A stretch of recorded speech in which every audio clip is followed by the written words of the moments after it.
নমস্কার, পশ্চিম মেদিনীপুর থেকে পুতুলের হোম কিচেনে আপনাদের সকলকে জানাই স্বাগত। আশা করি আপনারা সকলেই খুব ভালো আছেন, আমিও খুব ভালো আছি। তো আজকে দেখুন আমি দেখাবো ফ্রাইড রাইস। তো ফ্রাইড রাইস তৈরি করব। আমি চালগুলোকে প্রায় 1 ঘন্টা ভিজিয়ে রেখেছিলাম।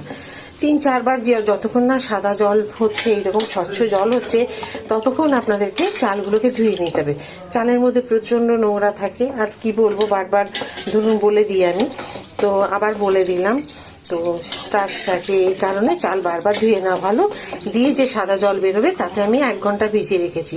হাতে যদি সময় না থাকে তো 0.5 ঘন্টা অন্তত 20 মিনিট হলেও ভেজাবেন। তাতে চালগুলো কি হয়, বেশ সুন্দর ভাতগুলো লম্বা লম্বা হয়। তো এটা আমি এখন দিয়ে দেবো একটুখানি নুন,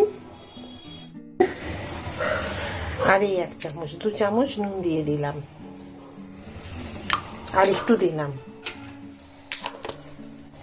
এরপর আমি এটাকে ঢাকা দিয়ে দিই।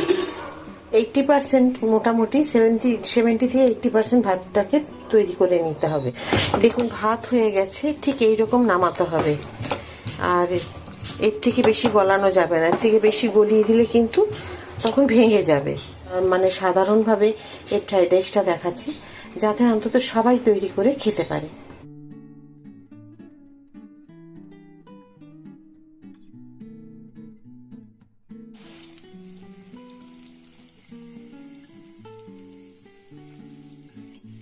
দিয়ে দিলাম এখন 2টো তেজপাতা দিলাম। আর এগুলো সবজি ভাজা হয়ে গেছে। শীতকালে তো প্রচুর সবজি থাকে, এখন গ্রীষ্মকালে এই বর্ষাকালে আপনার সমস্ত কিছু ফ্রোজেন, এবং মোটামুটি এগুলো মটরশুঁটি এগুলো পাওয়া যাবে ফ্রোজেন। আর এমনি আমি গাজর ক্যাপসিকাম দিলাম, বিনসটা ছিল না, বিনস ছাড়াই করছি। 10টা মতো লবঙ্গ, 3টে এলাচ, আর ছোট মানে টুকরো করে করে আমি দিয়েছি দারচিনি। দিয়ে দিলাম তেলে। এখানে দেখুন কাজু আর কিশমিশ রেডি করে রেখেছি, আর আদা কিছুটা গ্রেট করে রেখেছি, এগুলোকেও আমি দিয়ে দেব। দেখুন দিয়ে দিচ্ছি কাজু কিশমিশগুলো।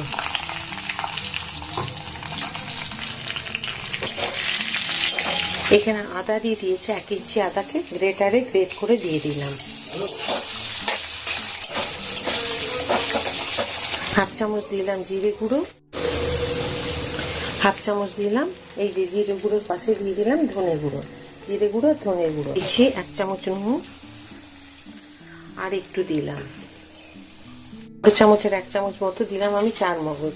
এটা অপশনাল, আপনারা দিলে দিতেও পারেন, না দিলেও চলবে। দেখুন আমি দিয়ে দিলাম মোটামুটি 50 গ্রাম চিনি। এর বেশি কিন্তু দিলে ভালো লাগবে না, ফ্রাইড রাইসে এইটুকুই ভালো লাগবে। এর থেকে দিয়ে দিলে খুব মিষ্টি হয়ে যাবে, পোলাওয়ের মতো। পোলাও যেমন একটু মিষ্টি মিষ্টি হয়, আর ফ্রাইড রাইস কিন্তু সেই মিষ্টিটা হলে ভালো লাগবে না। দিয়ে দিচ্ছি একটু গরম মশলা। আজকের ফ্রাইড রাইসটা কিন্তু একদম কিন্তু অন্য দিনের থেকে আলাদা, এটা নিশ্চয়ই আপনারা দেখে বুঝতে পারছেন। এর আগে একদিন আমি দেখিয়েছিলাম একরকম, আজকেরটা দেখাচ্ছি আরেক রকম। দেখুন আমি ভাতটাকে ফ্রাইড রাইসে রেডি করা আছে এখানে দিয়ে দিলাম, আর এখানে যেগুলো রেডি করা ছিল সেগুলোকে আমি এখানে মিশিয়ে দিচ্ছি। এবার আমি খুব ভালো করে মিশিয়ে নেব।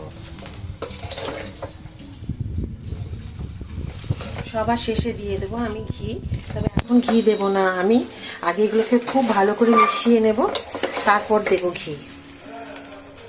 দেখুন খুব সহজে, খুব মানে তাড়াতাড়ি, একদম সামান্য উপকরণ দিয়ে কিন্তু আমি বাড়িতে আজকে ফ্রাইড রাইস তৈরি করলাম।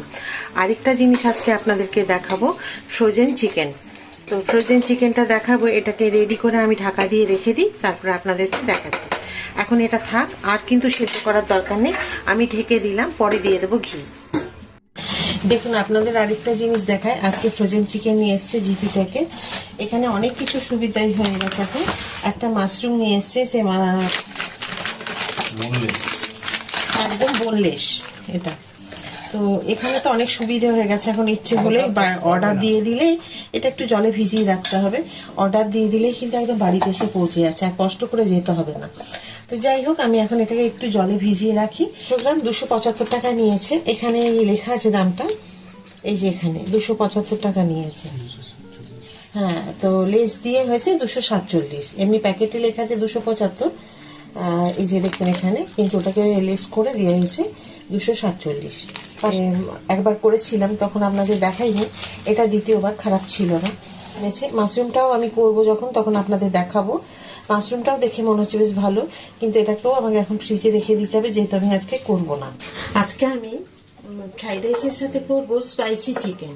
তো স্পাইসি চিকেন আমি কিভাবে রান্না করছি সেটা আপনাদের দেখবেন যে কীরকম ভাবে করছি। তো প্রথমে আমি দিয়ে দেবো, দেখুন, বড় বড় কেটে রাখা দুটো পেঁয়াজ। এবার দেবো আমি একটু সাদা গোলমরিচ, এই অল্প একটুখানি দিলাম, আর একটু নাড়াচাড়া করে একটু ভেজে নেব।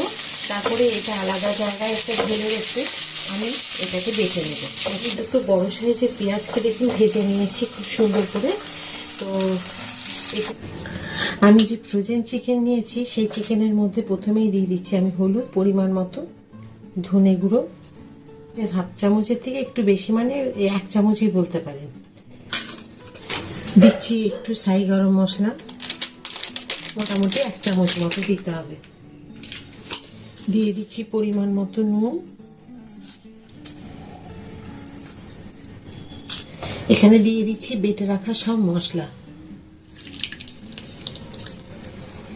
দিলাম একটু সর্ষের তেল। আবার এখানে আমি দিচ্ছি 3টে এলাচ, কয়েকটা লবঙ্গ, আর দিচ্ছি 2টো তেজপাতা তেলের মধ্যে। আমি দেখুন এই সমস্ত কিছু এগুলোকে, আর কাটা খুব সহজ, একটা পুরো গোটা গোটা থাইয়ের মতো করে আছে মাংসগুলো। আর ওগুলোকে আমি মেখে মানে কেটে নিলাম নিজে ছুরি দিয়ে, কারণ বড় বড় পিস তো, আপনারা যদি আনেন এইভাবে কেটে নেবেন। দেখুন আমি এইভাবে পিস করেছি, আপনারা এর থেকে ছোটও করতে পারেন বা এর থেকে বড়ও রাখতে পারেন। তবে আমি যেটা করব স্পাইসি চিকেন, তো সেটার জন্য এই পিসটাই করতে হয়। এখন আমি এখানে দিয়ে দিচ্ছি। আজকের রান্নাটা আপনারা আশা করি এইরকম নয়, অন্য দিন যেমন আমি রান্না করি। ফ্রোজেন স্পাইসি চিকেন এই যে আমি করছি, তো ফ্রোজেন স্পাইসি চিকেনের এই যে রান্নাটা একটা অসাধারণ রান্না কিন্তু। এটা কিন্তু আপনারা দেখবেন, ছেড়ে চলে যাবেন না, দেখলেই বুঝতে পারবেন যে রান্নাটা সত্যি একটু আলাদা। তবে আমি অন্তত হাই ফ্লেমে একদম 5 মিনিট এটাকে ভেজে নেব। ভেজে নিয়ে আমি এইরকম একটা ঢাকা দিয়ে দিলাম। আবার ঢাকা খুলে দেখে নিচ্ছি আমি এখানে। দেখুন এখনো খুব সুন্দর কালার, আর সেরকমই সুন্দর গন্ধ। তো এটা দেখেছি একদম ঘরোয়া উপকরণ দিয়ে আমি করছি। এবার দিয়ে দেবো আমি জল। তার আগে আমি দিয়ে দেবো এই পেঁয়াজগুলো অর্ধেকটা। এই যে পেঁয়াজ আমি ভেজে রেখেছিলাম অর্ধেক দিয়ে দেবো। এখানে যে মশলা ধোয়া জল ছিল, আমি যে মিক্সি ধোয়া বা মাংসের যে লেগেছিল সেই জল দিয়ে দিলাম। অনেক বাকি যেগুলো আপনাদের দেখাবো, আপনারা সাথে থাকবেন, তাহলে কিন্তু আরও কি দিচ্ছি আমি সেটা বুঝতে পারবেন। এই স্পাইসি চিকেনটা রান্না করতে কিন্তু এগুলো যদি দিয়ে করেন খুব সুন্দর রান্নাটার স্বাদ হবে।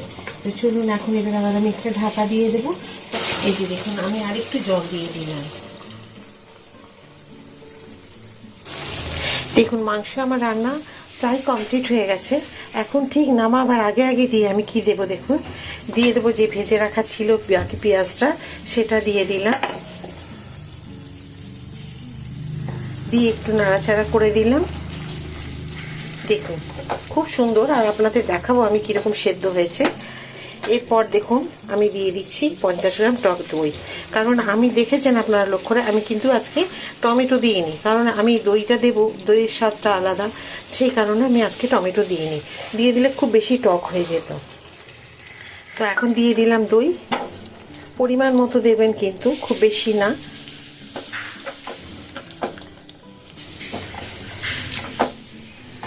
তা নাহলে অতিরিক্ত টক হয়ে যাবে। এবারে আপনাদের দেখাচ্ছি আমি মাংস কীরকম হয়েছে। দেখুন একটা মাংস আপনাদের তুলে দেখাচ্ছি, একদম মানে সেদ্ধ হয়ে গেছে। আর এমনি তো বোনলেস তো খুব একটা সেদ্ধ হতে সময় লাগবে না। একটুগুলো আলু ছিল সেটা দিয়ে দিয়েছি, আমার পাড়ার যে পোষ্যগুলো আছে তাদেরকে একটু দিতে হবে ভাত, সেই কারণে আপনাদের দেখাচ্ছি। দেখুন দাঁড়ান, একদম গরম, আমি ধরতে পারছি না, ভীষণ সুন্দর সেদ্ধ হয়েছে। দিয়ে দিলাম একটুখানি অরিগ্যানো। মিশিয়ে এখন আমি ঢাকা দিয়ে দেবো আর খাবার সময় গরম গরম পরিবেশন করব। তো খুব সুন্দর হয়েছে, দেখতে পাচ্ছেন, দেখে তো আপনারা আশা করি বুঝতে পারছেন যে কীরকম হয়েছে রান্নাটা। সবাই বাড়ির লোক খেয়ে কিন্তু বলবে অসাধারণ হয়েছে রান্নাটা। তো ফ্রোজেন স্পাইসি চিকেন এই ফ্রাইড রাইসের সাথে একদম মানে কি বলবো অতুলনীয় লাগবে, কোনো তুলনা হবে না ওর সাথে। দেখুন আমি এখান থেকে নিয়ে এখন দিয়ে দেবো। এই যে ফ্রাইড রাইস সাজিয়ে নিয়েছি, আপনাকে দেখালাম, একদম গরম গরম চিকেন ঠিক এইভাবে আমি দিয়ে দেবো। কীরকম হয়েছে দেখুন রান্নাটা, অসাধারণ, মানে কি বলবো, মানে মানে কি বলবো, আপনাদের কোনো ভাষা নেই আমার এই রান্নাটা। এরকমভাবে আমি একদম রেডি করে নিলাম। কীরকম লাগছে বলুন? লাগছে না একদম পুরো মনে হচ্ছে কোনো রেস্টুরেন্টের রান্না বা এইভাবে সাজিয়ে দিয়ে পরিবেশন করে। আমি কিছু স্যালাড কেটে রেখেছি যেগুলো আমি দিয়ে দেবো, একটা বাটির মধ্যে সাজিয়ে রেখেছি, খাবার সময় সেগুলোকে আমরা সাথে নিয়ে নেব। সাথে দিয়ে দিলাম একটা চামচ, কিন্তু আমি চামচ দিয়ে খেতে ভালোবাসি না, আমি ভালোবাসি সবসময় হাত দিয়ে খেতে। সে যতই যাই ভালো হোক না কেন, আমার হাত দিয়ে খেতে ভালো লাগে। এটা নিয়েছি আমার ছেলের জন্য। আশা করি আজকে ফ্রোজেন স্পাইসি চিকেন আর আপনার এই ফ্রাইড রাইস আপনাদের সকলের খুব ভালো লেগেছে রান্নাটি। আর যদি এই রান্না আপনাদের সকলের ভালো লেগে থাকে প্লিজ একটা লাইক করে দেবেন, সাবস্ক্রাইব করতে একদম ভুলবেন না। যেমন আপনারা সবসময় আমার সাথে থাকেন ওইভাবেই সাথে থাকবেন, পুরো ভিডিওটা দেখবেন প্লিজ। আপনাদের অনুরোধ করছি, দুটো রান্নাই হচ্ছে অসাধারণ, মানে কোনো ভাষায় প্রকাশ করা যাবে না, তাই আপনাদের বলে এক কথাতেই বলেছি অসাধারণ। একবার তৈরি করে খান আর সকলকে খাইয়ে, পরিবারের সকলকে খাইয়ে দিয়ে খুশি করে দিন। এই রান্নাটা কেমন হয়েছিল আপনারাই জিজ্ঞাসা করার আগেই পরিবারের সকলেই বলবে অসাধারণ। তো এই অসাধারণ রান্নাটা আপনারা অবশ্যই একবার বাড়িতে তৈরি করুন। খুব সহজ পদ্ধতিতে আমি রান্না করেছি, কোনো রকম মানে জটিলতার মধ্যে নেই রান্নাটা। তো চলুন আমি এখন পরিবেশন একদম গরম গরম দিয়ে দিই খেতে। আবার সবাইকে বলছি লাইক, সাবস্ক্রাইব আর শেয়ার করে সাথে থাকবেন। আবার একটা নতুন ভিডিওতে নতুন রান্না নিয়ে আপনাদের সকলের কাছে আমি চলে আসবো। সবাই খুব ভালো থাকবেন, নমস্কার।